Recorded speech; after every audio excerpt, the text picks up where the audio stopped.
De volta com a arte e memória da cidade com o Castor Amaral Filho, contando a história do seu Castor Amaral, o pai, né, que agora, a partir de 1989, está em Governador Valadares e já se estabeleceu. Qual foi a rua que ele escolheu para morar? Ele alugou uma casa ali na esquina da Zé Pinheiro com a Belo Horizonte. A casa dava frente para Belo Horizonte, é onde hoje está situada aquela loja Marisa. Era um imóvel que pertencia ao senhor Sigismundo Costa. Então ele alugou, ali ele instalou a casa e o cartório. Era ali mesmo? Era ali mesmo. Depois que o fórum foi criado e fundado em Valadares, ele mudou-se aqui para Minas Gerais. Como é que eu vou? Ali em cima, ao lado do Benji, do prédio do Benji. Que agora é Itaú. Isso, tem um prédio antigo ali, a chamada Prefeitura Velha. Funcionou a prefeitura ali? Funcionou um tempo ali a prefeitura e os cartórios. Os cartórios juntava tudo ali. E depois para o Fórum Novo. Mas no Fórum Novo aí já foi o Rubens que, com a aposentadoria do papai, o Rubens fez o concurso e tomou posse como titular. Tá. Nessa incursão no cartório, muita coisa aconteceu. Ele praticamente ajuda a organizar a papelada e a história da cidade. Né? Sim, a história documentada da cidade, dos negócios jurídicos que foram feitos na época, de escrituras, procurações, processos, casamentos, descasamentos. Nascimentos também? Nascimentos, não, ele não. Ele não, né? Do cartório dele não tinha essa atribuição. E nem de títulos de protesto, nada disso? Títulos de protesto? Sim. O cartório era judicial, processos, né? Notas, escrituras, procurações, né? Registro de títulos e protestos e registro de títulos e documentos e pessoas jurídicas, que depois foram desmembrados. Das duas, uma. Ou ele era muito respeitado ou ele era muito odiado. Não conheço ninguém que não gostasse do seu Castor, não. Então ele era muito respeitado. Muito respeitado. Né? Porque lidava com a particularidade da história mesmo, né? A verdade dos fatos, de escrituras, de posse e disso tudo. Vou até contar um caso que eu acho que é interessante. Veio da região de Rodeiro um fazendeiro, vendeu a fazenda lá e queria comprar uma fazenda aqui na região de Valadares. O senhor Isidoro Nalon. Família Nalon, muito antiga aqui em Valadares também. Ele foi o precursor dessa família. E chegando aqui, ele perguntou na pensão onde ele se hospedou lá, quem que poderia orientá-lo, né, com relação às escrituras. Quem que foi indicado? O senhor Castor. Ele procurou o papai deu todas as orientações que precisava, inclusive com relação à fazenda que ele queria comprar, que era aqui perto de Alpercata. E ele voltou para buscar a família. Uma bela noite, aparece o senhor Isidoro com a esposa e os filhos todos na porta do papai. Lá de casa. E estão chegando, vim para fazer a escritura e tal, queria combinar com o senhor para amanhã a gente vir cá passar a escritura. E aí, minha mãe, sempre muito hospitaleira, convidou todo mundo para entrar e preparar um jantar e tudo. E nasceu uma grande amizade. Olha que bom. Hoje eu sou casado com a neta do senhor Isidoro. Eita! Você vê como é que são as coisas. Rapaz, que coisa! Tudo por conta de uma indicação, credibilidade, né? Exatamente. De uma disponibilidade. Por isso que eu perguntei, das duas uma, porque em cidadezinhas pequenas, donos de cartório, ou eles são muito odiados, ou eles são muito respeitados. Sempre tem os prós e contras, né? E graças a Deus, o Castorzão sempre manteve, né, a sua credibilidade, a sua confiabilidade. Né? Do cartório, ele também foi vice-prefeito em Governador Valadares. Sim. Né, numa época em que houve uma situação um tanto quanto atípica. Sim. Nessa época os votos eram separados para o prefeito e para vice. E para o vice. Na época o papai compôs chapa, a única vez que ele se meteu com política como candidato aqui em Valadares. ele compôs chapa com o Hermílio Gomes da Silva, que é um personagem histórico fantástico do Valadares. O Hermílio candidato a prefeito e o papai compõe a chapa como vice-prefeito. Só que votava-se separadamente, para prefeito e para vice-prefeito. Mas elegia a chapa, né? Se computavam os votos em separado, mas era a chapa que era eleita. A chapa que estava concorrendo, né? Desculpa, eu fiz uma impropriedade. Elegia-se separadamente. Votava-se para prefeito e elegia quem tivesse mais votos. Então, o papai acabou tendo mais votos que o candidato a prefeito na chapa dele, o Hermílio. Gente... Eu tenho até, num desses papéis, ele tem o diploma, o certificado da diplomação dele pelo juiz eleitoral, ele teve quase 1/3 dos votos. Deixa eu ver se eu acho. Dos votos válidos. Tá por aí. Tá ali. Tá não? Não. Então, ele acabou sendo eleito vice-prefeito, junto com o prefeito eleito da época, que era de outro partido.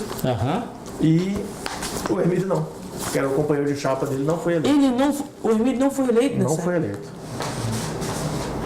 Rapaz, que é isso? Foi apurado um total de 18.480 votos e ele recebeu 6.503 votos. Ele teve mais de Deixa eu mostrar isso.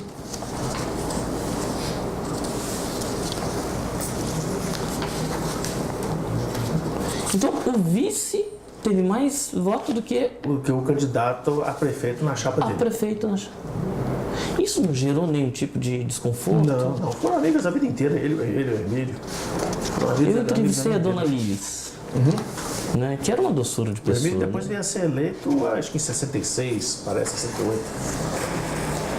E nessa ocasião aqui ele não foi eleito, ele foi eleito depois. O Hermílio sim, o Hermílio foi eleito posteriormente. E aqui só foi o Castor. O papai. E eu tô não me lembro, parece que foi nas memórias dele, ele fala, tem um artigo aí que fala, eu não me lembro se foi o Joaquim Pedro Nascimento ou se foi o Raimundo Albergaria. O Raimundo Albergaria é que foi o prefeito eleito, que era de outro partido. Isso, será que tem aqui não? Não, ainda não, é só aqui mesmo. Só... Como... Gente, a vida política dele não começa aqui, a vida política dele começa lá em Frutal. Né? Influenciado por quem? O papai sempre teve uma postura muito ética, né? Muito moral, né? Uma respeitabilidade muito grande, por onde ele passou, né? Nunca foi um homem de grandes discursos, embora tenha essa veia poética, né? Ele nunca foi um homem de grandes discursos, de grandes arroubos de oratória, tá? Era mais quietinho. Mais quieto, mas exatamente essa postura dele é que gerava essa credibilidade tamanha. E também pela função dele no cartório, né? Conhecia, todo mundo conhecia. Até hoje eu vejo pessoas, ele morreu em 93. O cartório foi fechado? Não. O cartório, o Rubens, meu irmão, sucedeu. Né? Com a morte do Rubens, o cartório foi a novo concurso.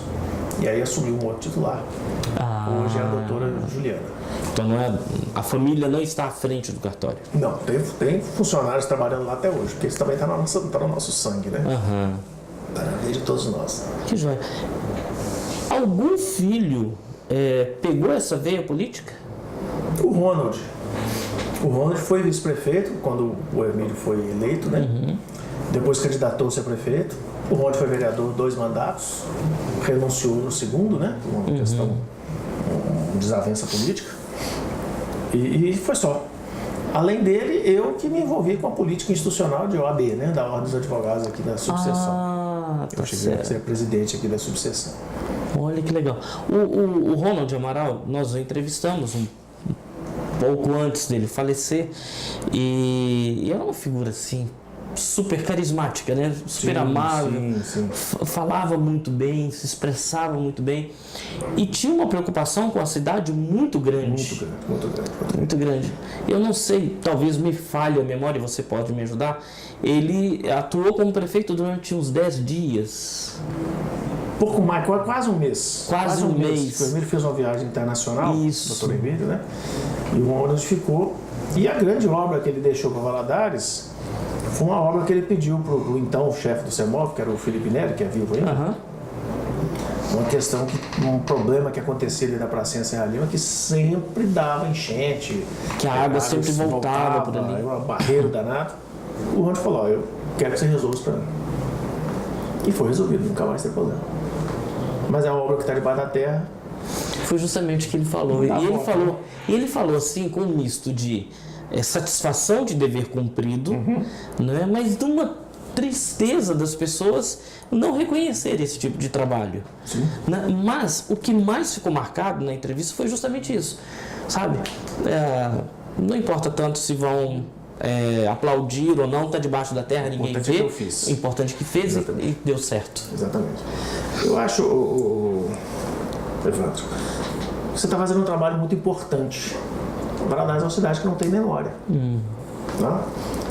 Você vê, por exemplo, homens da grandeza de um Dr. Emílio Gomes, de um Coronel Tino Machado, um Davi Bretas, né? E vários outros. Vamos citar muitas pessoas aqui. Não tem uma rua com o nome deles, não tem uma praça. Né?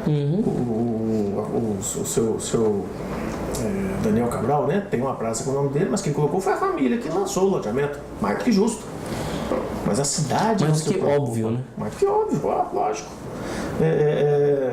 Mas a cidade não tem esse cuidado. Então o seu trabalho é muito importante nisso.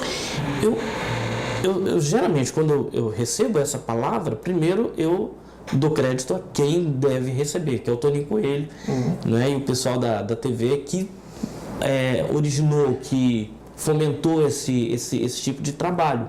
E segundo, quando eu me deparo com pessoas como você, como todos os que já passaram por aqui, eu me dou conta de que a cidade, sim, tem memória, mas precisa ser registrada.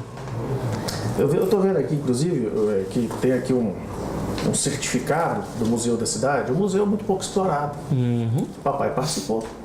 Então vamos falar sobre isso. Da formação do acervo cultural. Daqui a pouquinho. Gente, esse aqui é o Dr. Ronald Amaral. Dr. Castor Amaral, que era irmão do Ronald. Não me senti ofendido, não. Não, de jeito nenhum. E nós estamos aqui contando a história do Castor Amaral, do pai deles, né, que tem uma participação super efetiva na história da nossa cidade. Mais uma paradinha no Arte e Memória da Cidade. Daqui a pouco a gente volta para falar sobre o Museu da Cidade e muitas outras atividades de Castor Amaral. Tá bom?